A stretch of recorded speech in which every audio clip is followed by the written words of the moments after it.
As we know, the election is now being called for the 7th of September. It feels as though we've been on an election campaign all year, but now it's official. But to add a bit of irony to it, the 7th of September is National Protected Species Day. Now, when it comes to campaigning, there seem to be some synergies with Kevin Rudd and the Reserve Bank.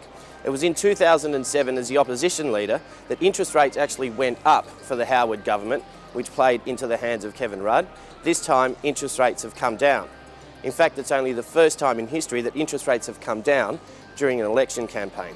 So the cash rate now currently sits at 2.5%. The last time the cash rate moved was on the 7th of May.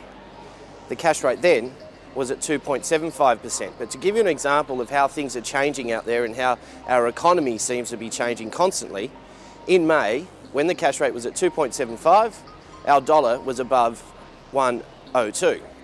At the moment, our dollar is sitting below 90 cents. But this election, we still haven't heard anything about housing policy.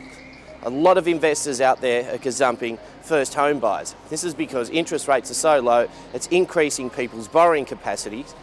And for property investors, it makes good sense to go out and look for property because there are a lot of properties out there that are returning very good yields and are looking after themselves. With the cash rate down to 2.5, it's great for borrowing.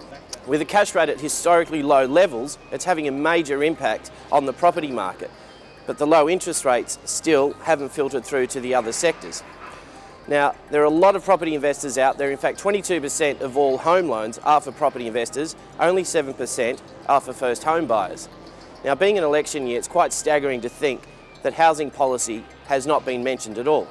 There are always those that suggest that negative gearing should be abolished, but negative gearing is going nowhere.